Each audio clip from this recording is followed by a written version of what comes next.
Hello everyone, welcome to the series on microservices. Before we start the learning, I would like to mention that the first couple of videos are theoretical, where we would be discussing about the important aspects related to the microservices, such as API gateways, service registry, service directory, circuit breaker, fault tolerance, and so on. So if you already know about these topics, you can directly jump to the hands-on, but I would recommend you to watch all the videos for better understanding. So let's get started. So let's start with the microservices. What are the microservices? Microservices is an architectural style for software development that breaks down an application into small independent services. Suppose we are going to create an application, website, or software, then we'll have to identify if there are separate or independent components we have in our application. If there are, we can use the microservices architecture for the implementation. But it's recommended if there are two, three components, we have to avoid using the microservices. We can go with the monolithic architectural style. But if there are number of components we have in our application, then we can go for the microservices. So these are the microservice components we have here, 1, 2, and 3. This is the database. So each microservice is sharing only 1 dB. This is again another style where 1 dB per service can be given, or 1 dB can be shared with multiple services.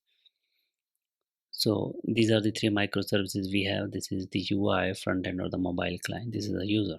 User is trying to access the page. This page requires the data from different microservices. So it's calling three different microservices. These all microservices, they are getting the data from the DB and they will respond back to the UI. So this is how the microservice would work. Let's understand the characteristics of microservices. The first one is code can be updated more easily.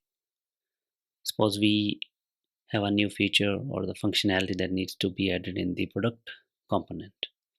So we have a product microservice because it's an independent component. We don't have to make the changes in the entire application. We just have to make the changes in the product microservice. We can test it independently and then we can deploy it. So that's the way of saying that code can be updated more easily. The other one is teams can use different tech stacks and different programming language for different components. For different components, for different microservices, we can use the different technology like .NET Core for first service, Python, Java for the other services. So the teams can work on different technologies. Next one is services can be scaled independently. It is reducing the waste and cost associated with scale to entire application because of a single feature might be facing too much load. So what happens when there is when there is the increase in the traffic on the certain API, certain microservice, we can scale that microservice independently. We don't have to scale the entire application because there is a cost associated with it. If we scale up the entire application, the cost would be more. So microservice has this benefit that we can independently scale up the required microservice. The next is each microservice is highly maintainable and testable. So we have an issue, we have a bug that we needs to be fixed in one of the microservice.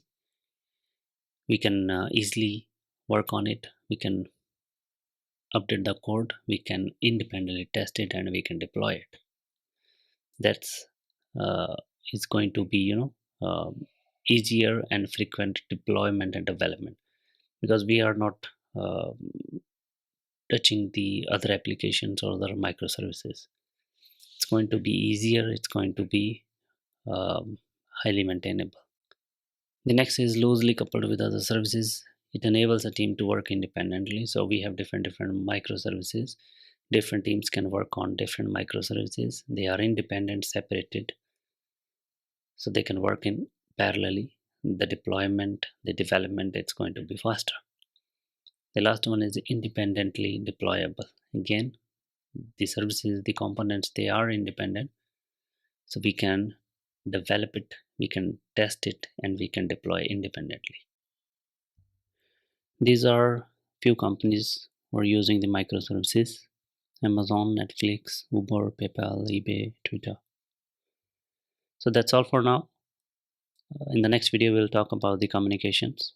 So I'll see you there. Bye bye.